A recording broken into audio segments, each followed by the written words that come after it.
emerged from a cold, dreamless sleep to the scent of citric room freshener and antiseptics. It's not the first time I've woken up tied up, nor in an unfamiliar location. Well, for once though, that's new. Let me do something real quick though.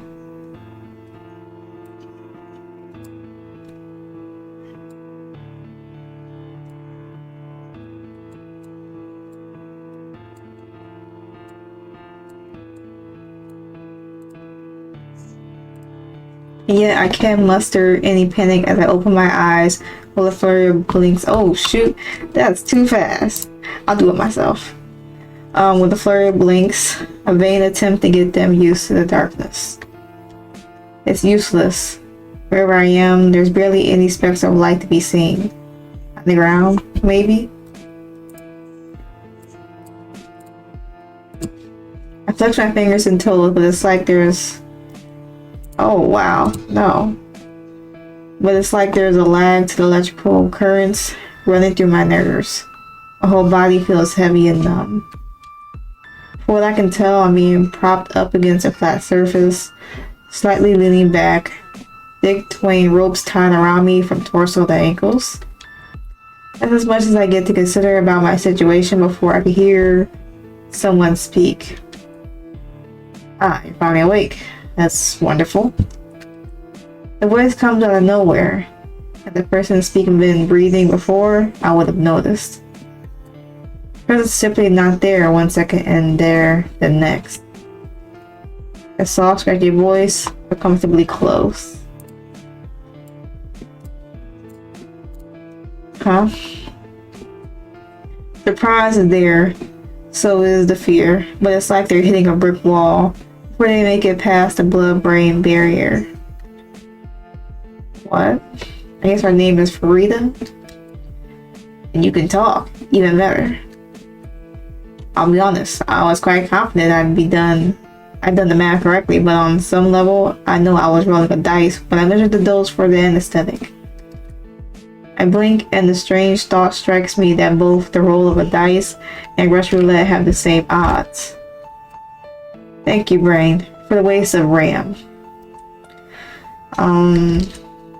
You want some water? Your throat must be parched. Something fierce. No, that's fine. Hey, so I guess I'll come out and ask.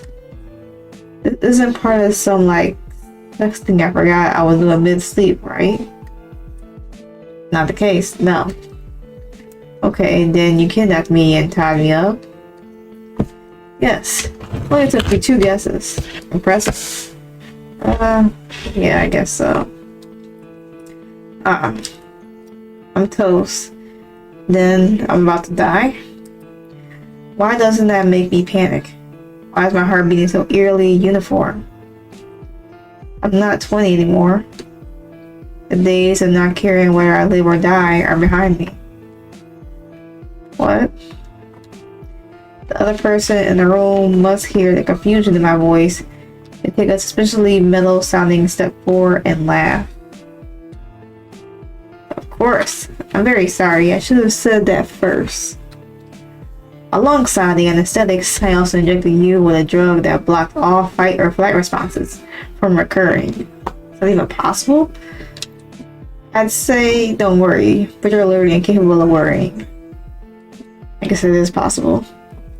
I open my mouth to refute the idea, but the calmness of my voice ends up reinforcing it instead.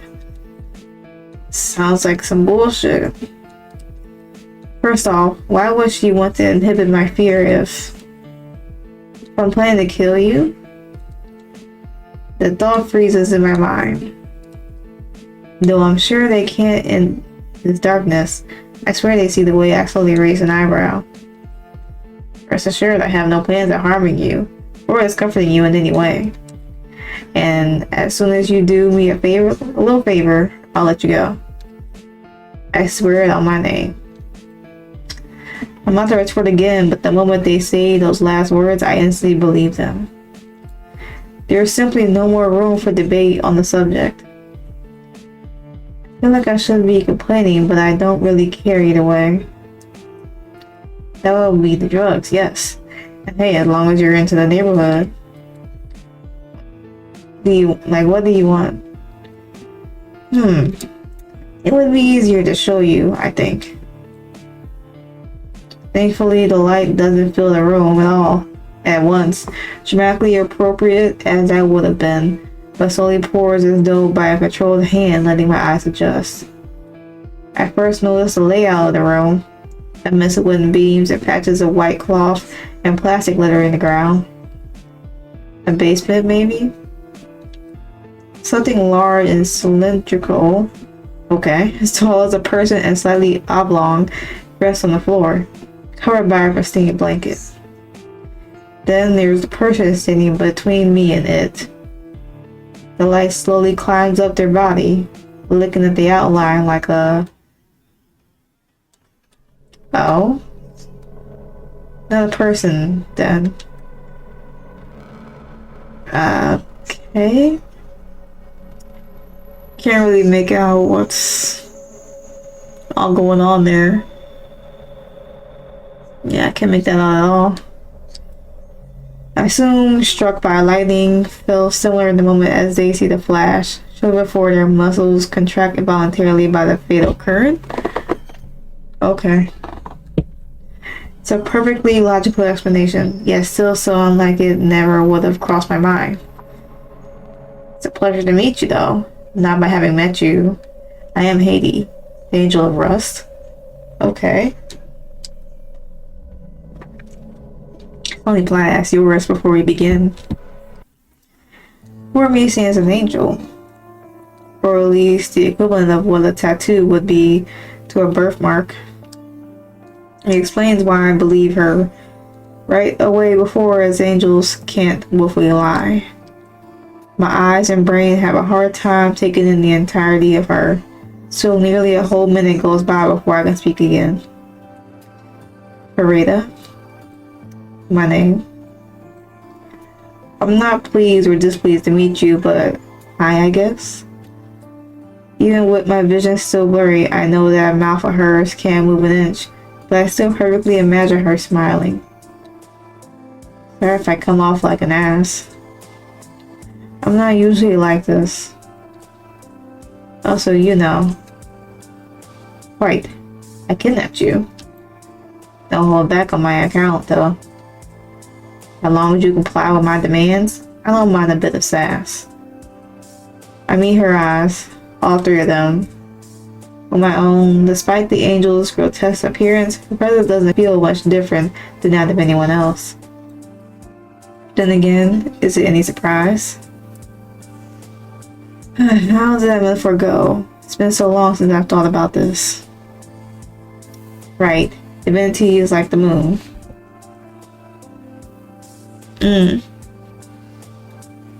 For most of our history, dark clouds have covered the sky from horizon to horizon, only thin strands of light breaking through them occasionally.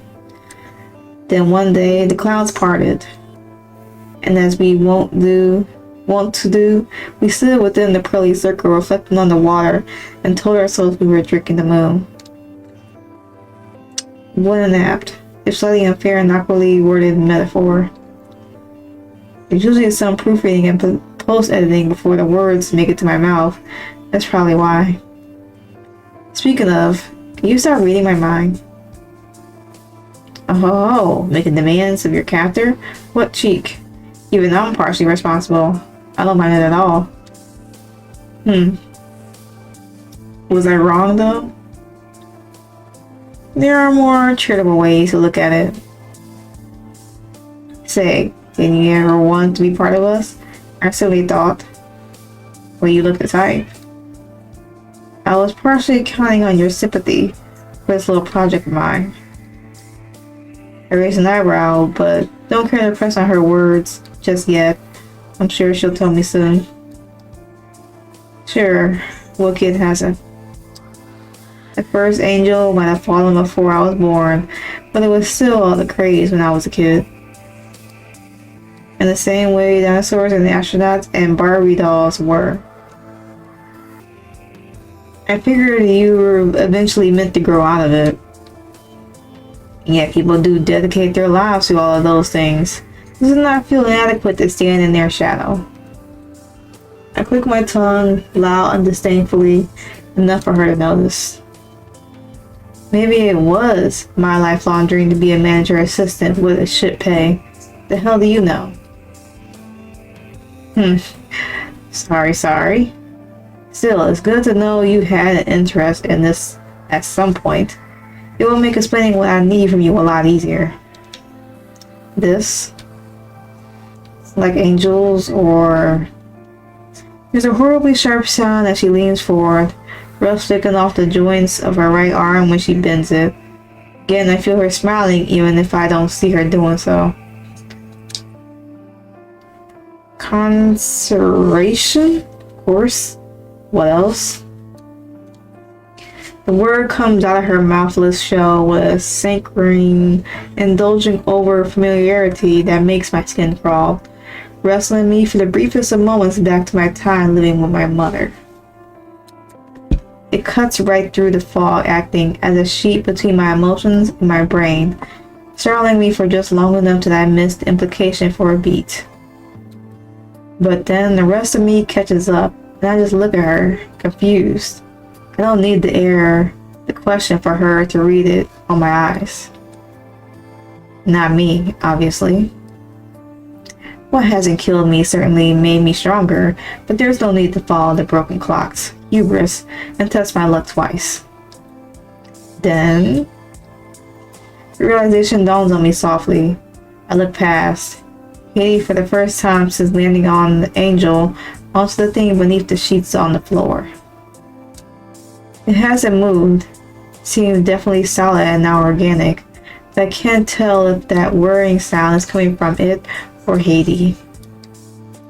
Did you also kidnap whoever's in there? Goodness, no.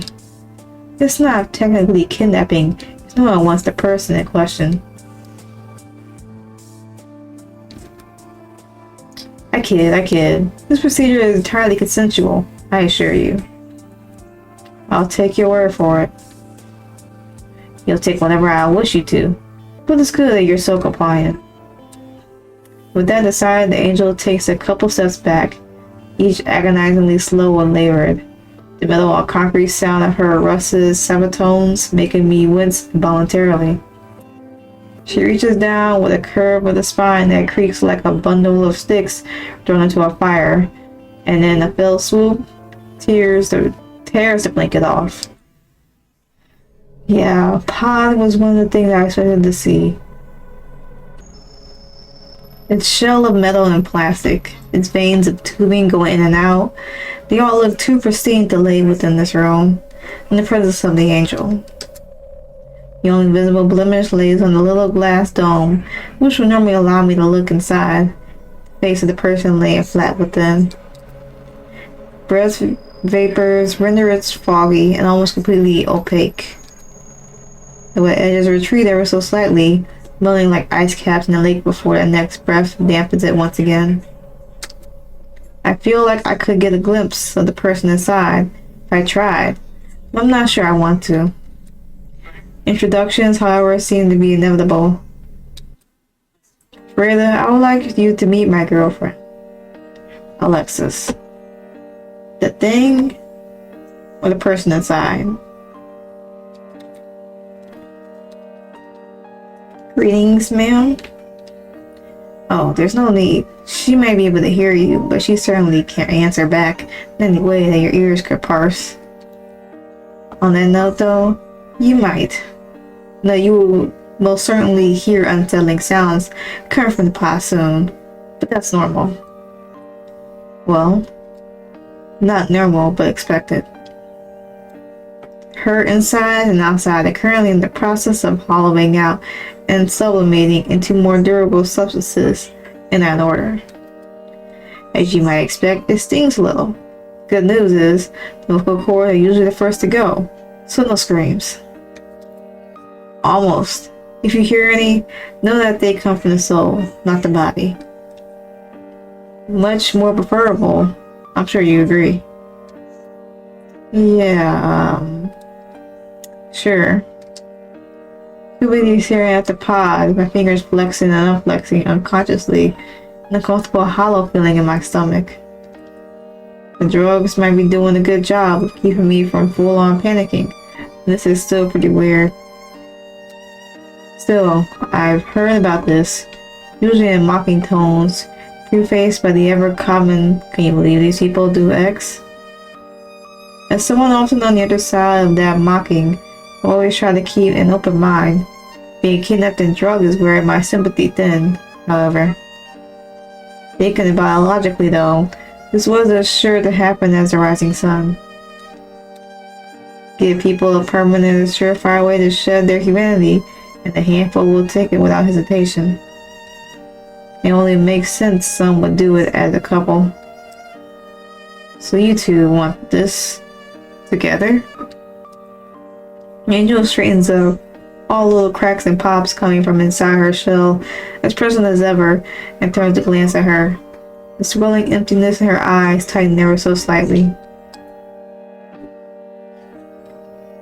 Tell me, Ferida, have you seen an angel before? A heavenly one, I mean, not one of us. It takes a moment to recall. Memory's been filled away alongside all my other once-in-a-lifetime experiences. Not in person, though. But one fell in the shore near where I lived a decade ago, I think.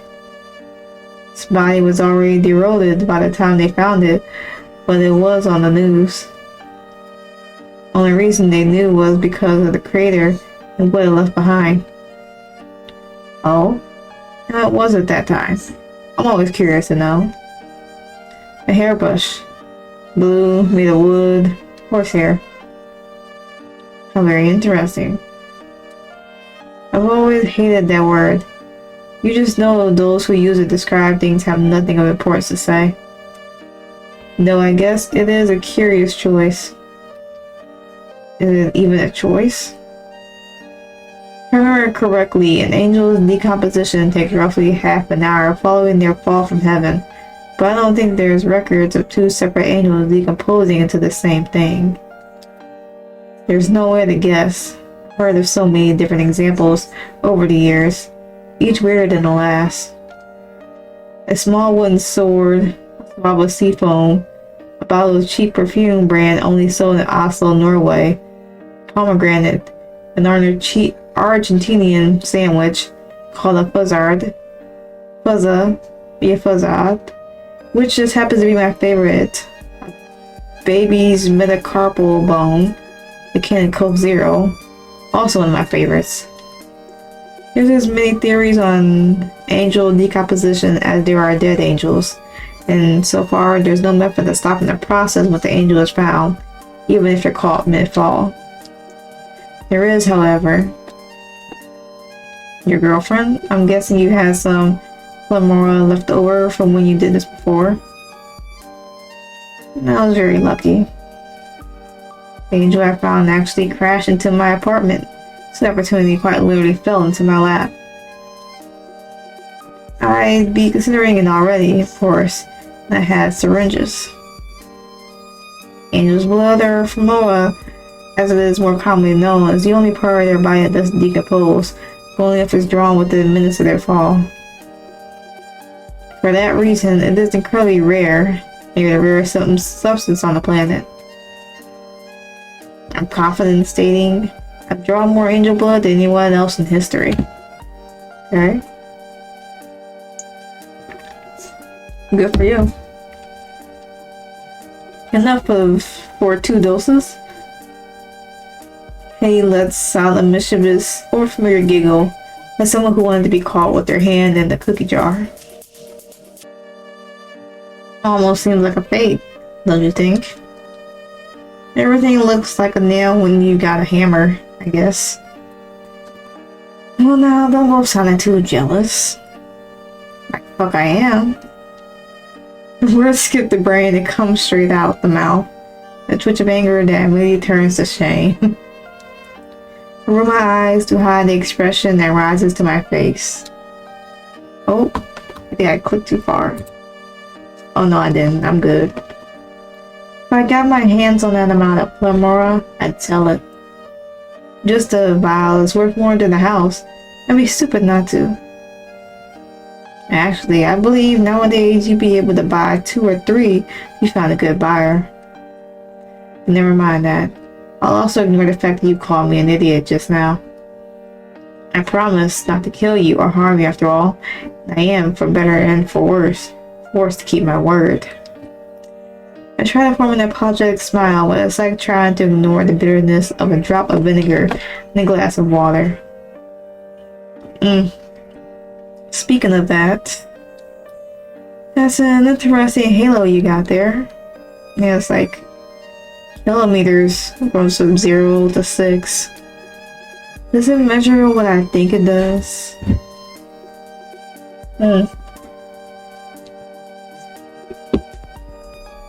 As soon as I pointed out, he moved jump a bit, probably in accordance with the nervousness I feel emanating from Haydee.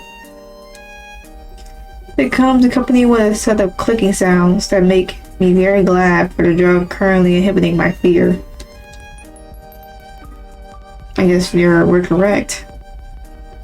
I would advise not to give it much thought. I'm sure you'll be alright as long as we get this done pronto. Fair enough, I guess.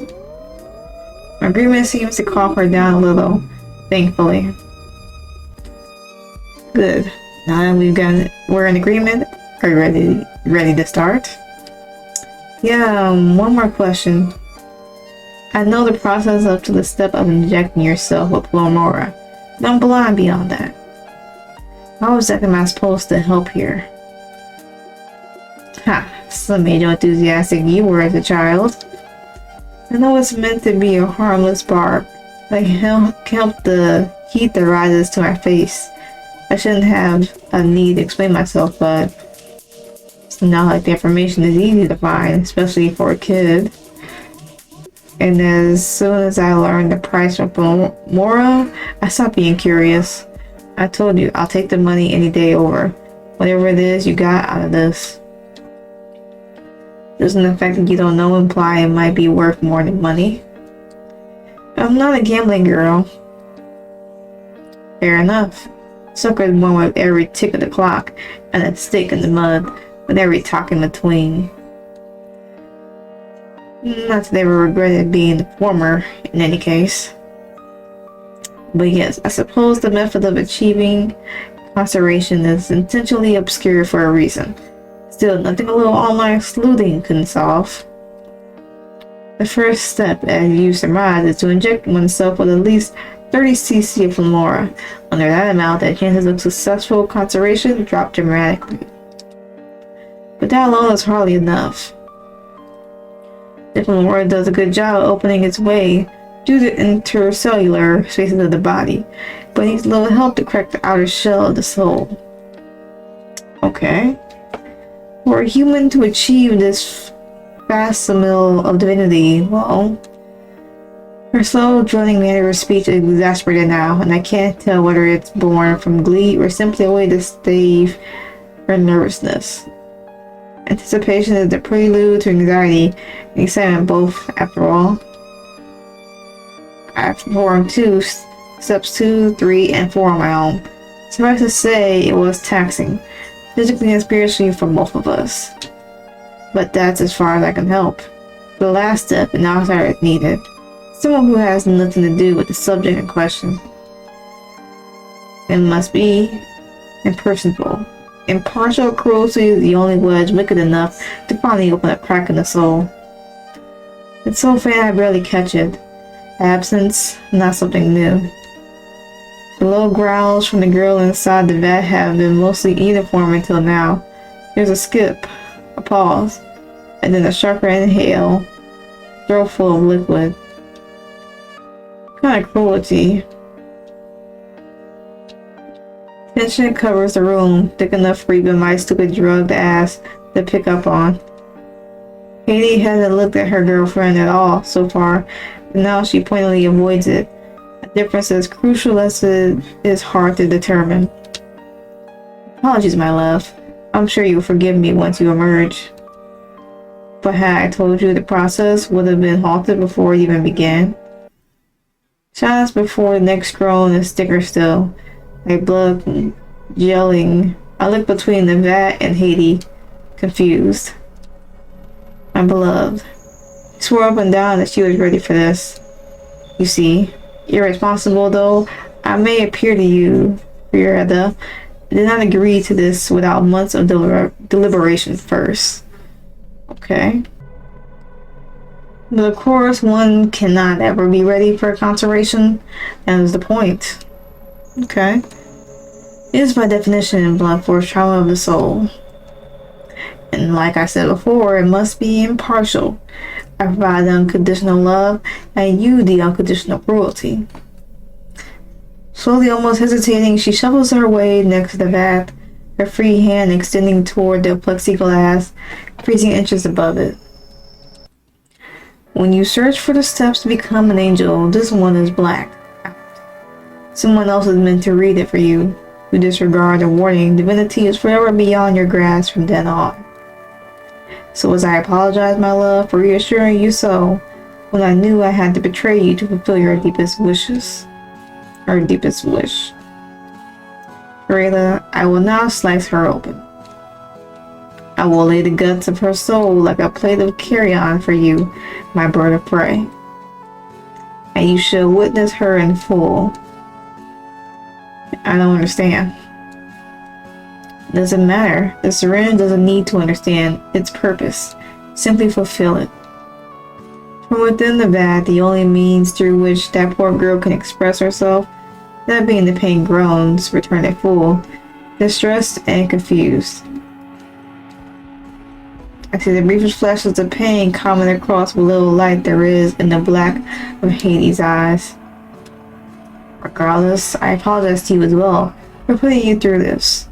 Regrettably, necessary cognizance of this last tool of mine deserves it, that much at least. Though not the care of what I said, forgiveness accepted. With that said,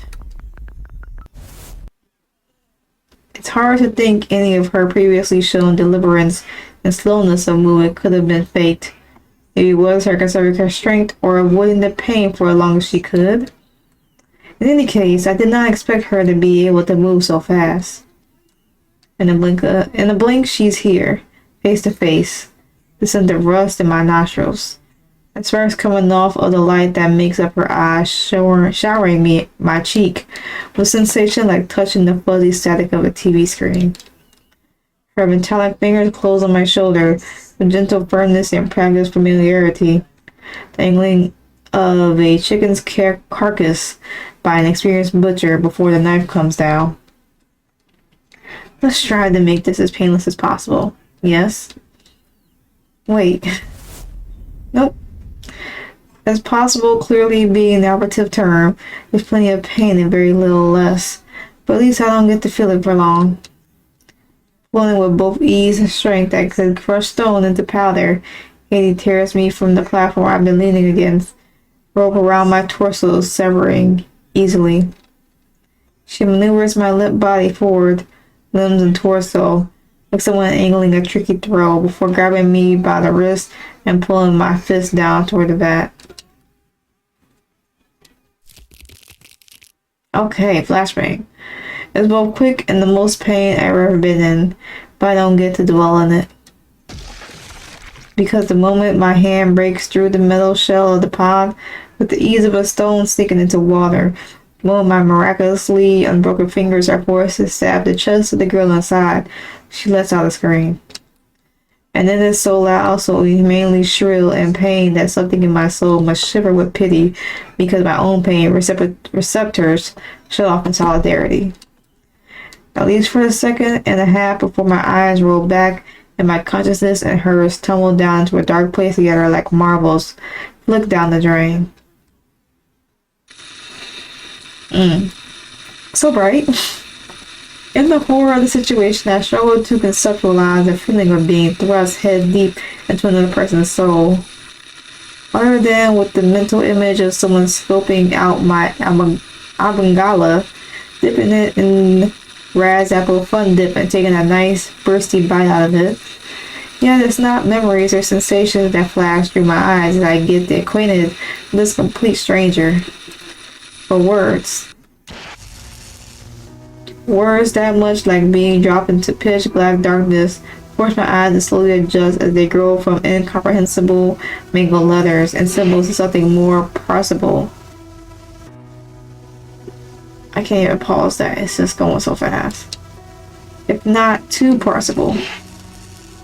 But I get used to it. A part of me wishes for the incomprehensibility from before. I'm about to put on shades, holy shit.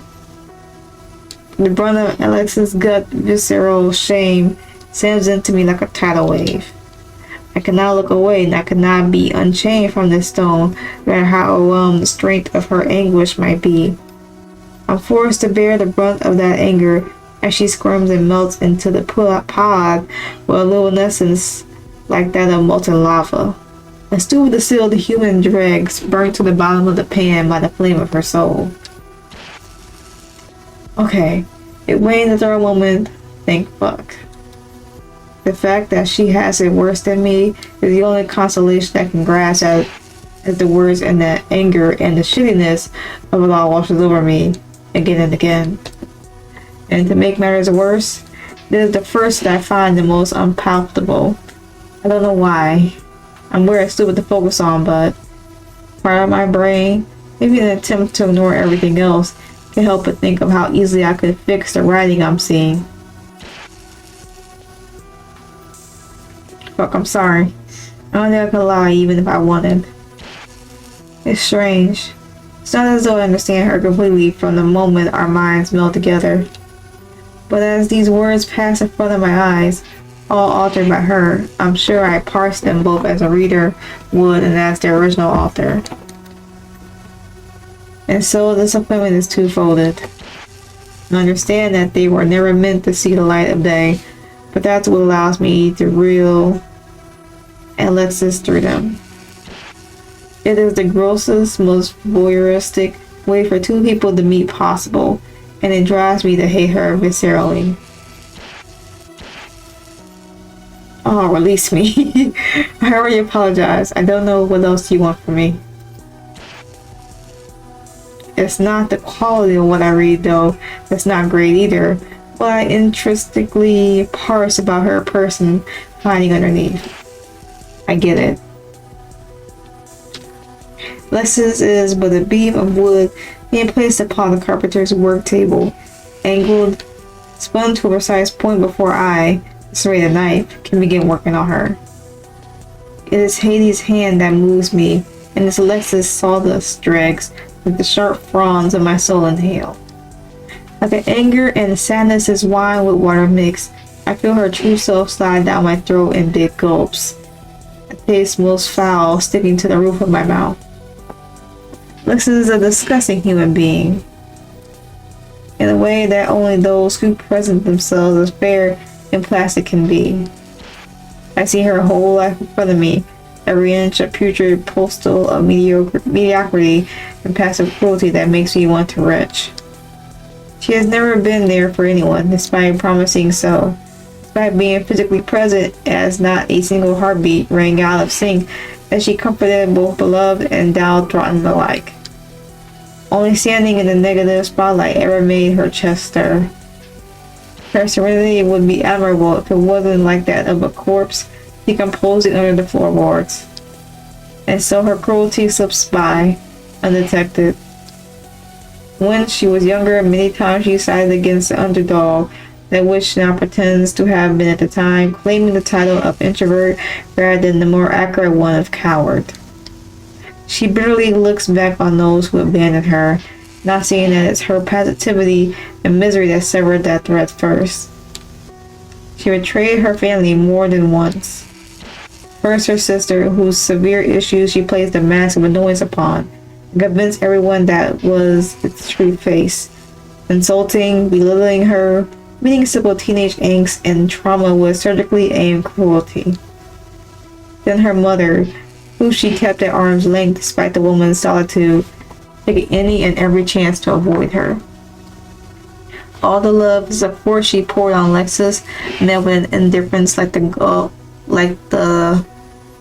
looking down on a drowning man, desperate last swipes above water. There's no love in her at all, only the one for it and the lack of will to grasp it. How many times has she laminated her lack of knowledge or skill in certain areas, and realized there were her brief and futile attempts to bridge the gap, and it's her innate lack of curiosity that shrouds her in ignorance. That it never could have gone another way. That every hobby, every creative endeavor, every attempt at a connection is not meant to grow because her roots are rotten to the core. That the fact that she craves more acceptance from those who don't know her rather than those who intimately do is what will forever seal her in solitude. I hate her. Looking at her hurts me. The wrongness of her lashing out at my soul like electric discharge to one's muscles. And I am left wanting her to suffer, wanting to hurt her. She should not have been the one blessed with blossoming. Why her? Why not me? I want her gone, dead, buried.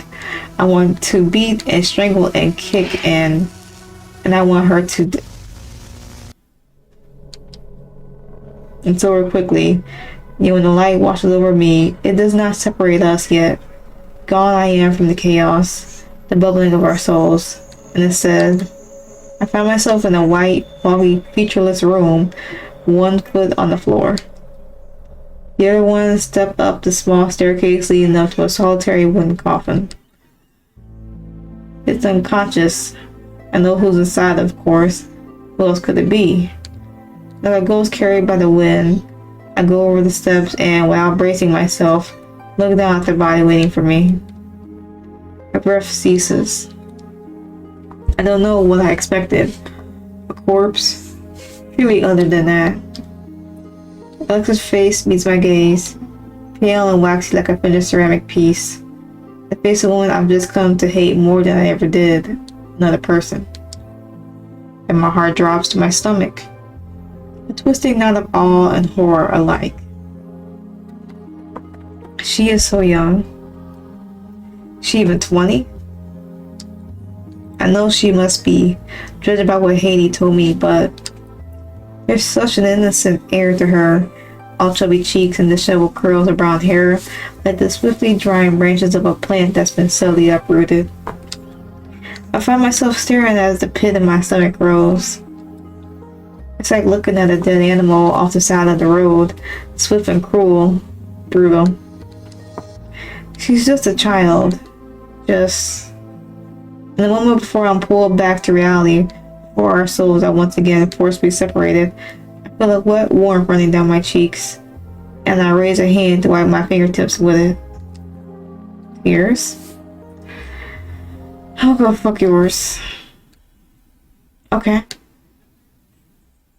Sitting on the floor when I come to, head hanging low, each breath a battle my lungs are unwilling to take on. Alexis? I feel Haydee standing there, but a few seconds before I remember, I have eyes to open. For all the good they do me is the moment I see her get pissed off again. Still, she's standing over her beloved's pod, looking down at her with what must be profound love. Who fucking knows?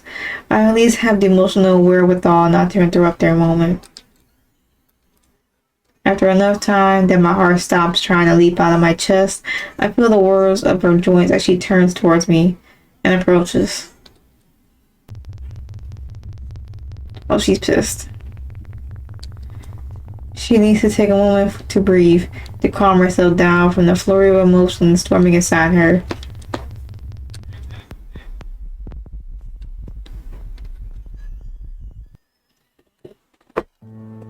Her voice is uncharacteristically meek as she finally addresses me.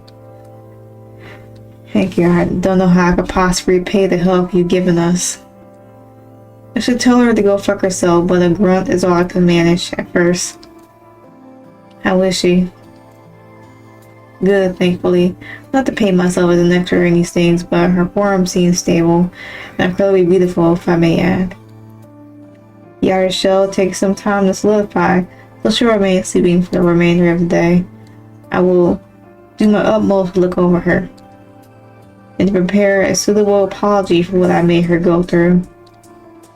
I'm unsure as to whether she'll forgive me or not. It's possible she'll want nothing to do with me after this, but if it's any consolation, I think she deserves the pain more than you. Unlike the anger I know I got coming to me, Haydee regards my comment with a tilt of the head and an invisible smile. Of course you think that. You saw my beloved through her own eyes. I'm sure anyone would feel the same about you if you were the one in her shoes.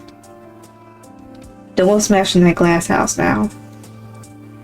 You kidnapped me out of that glass house. I can throw all the damn rocks I want. Fair enough. I do mean my thanks, however. I owe you one. Still unable and unwilling to rise from the clump of limbs I'm forming on the floor, I run a weak, anxious hand through my hair and close my eyes. Can I recoup part of that in the form of a taxi back home? Ferida, please. Who do you take me for? That one is on the house. This favor will be repaid, I assure you, as sooner than you think. I'm tempted to tell her exactly who I take her for, but despite my negative emotions coming back in drove, I just can't be bothered to. Great. I'll leave you to it then. Yes, there will undoubtedly be a lot of adjustment for Alexis, especially, but for both of us, more realistically, divine aftercare, you would call it. I won't. There's nothing I can grab onto so I can push myself to my feet. I hit the pot, of course. There's a reason I don't want to go near it, and I don't want to learn what it is. It's slow, careful work, but at least I'm wobbling back and forth, holding on my feet, eyes glued to the exit behind me. Your jacket is hung next to the door, by the way. You'll find your phone as well as some taxi money in the right pocket. Right, starting to remember now. I was out doing my nighttime grocery shopping when... And that jacket's my favorite. You lost it, that would have actually killed you. Good thing I didn't then. It's a pretty wonderful leather jacket, I agree. At least there's some good taste inside that divine frame of hers. Alright, truly. Okay, well, we look at each other for a short moment, not really knowing what to say.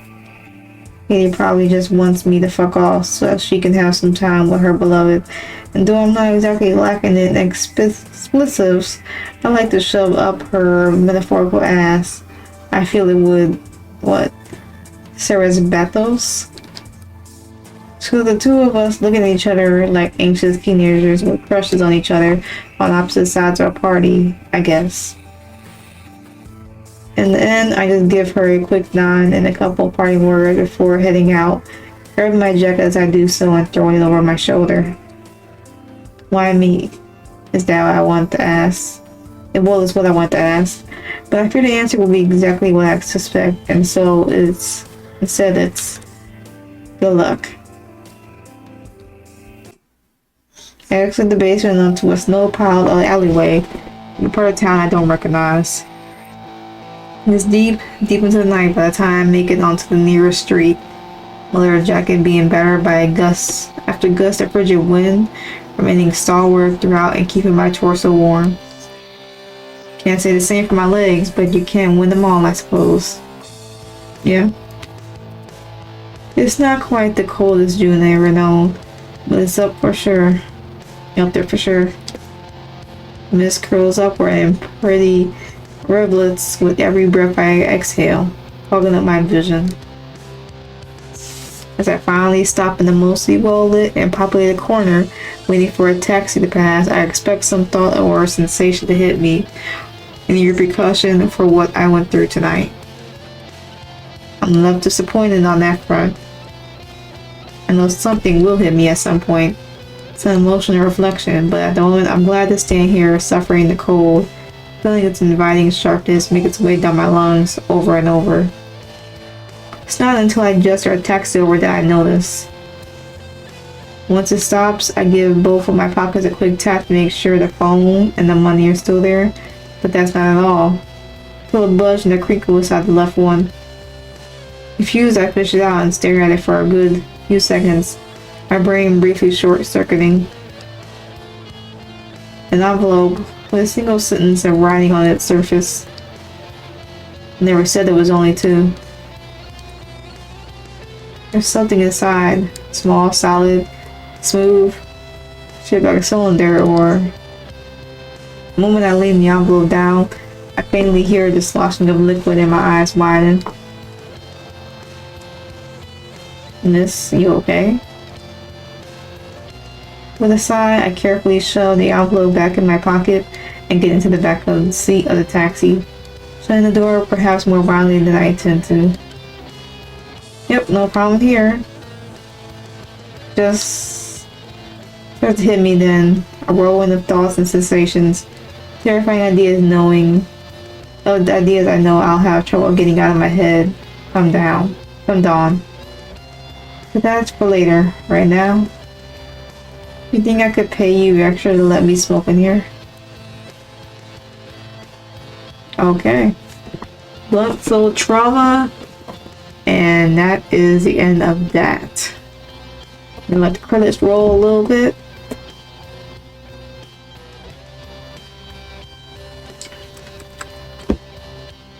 I don't believe I can make them go faster. Okay, not extremely long credits then. Alright, so that was Blunt Soul Trauma. That's the whole story from start to finish. Did that in about 48 minutes. You get your preferences, the usual, about section, again the usual.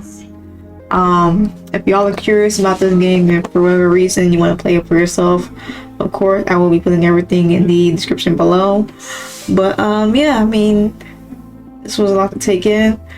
I did find this game on Itchio. I just think I put in like just weird like novel games and this came up. But it's definitely different. But you know, I always like the different and unique games, so this was good. You know, obviously since I played it from start to finish, I liked it. So yeah, with that being said, I'm gonna end it here. So hopefully y'all had a good day. Go yesterday and better tomorrow. And I will catch y'all next video.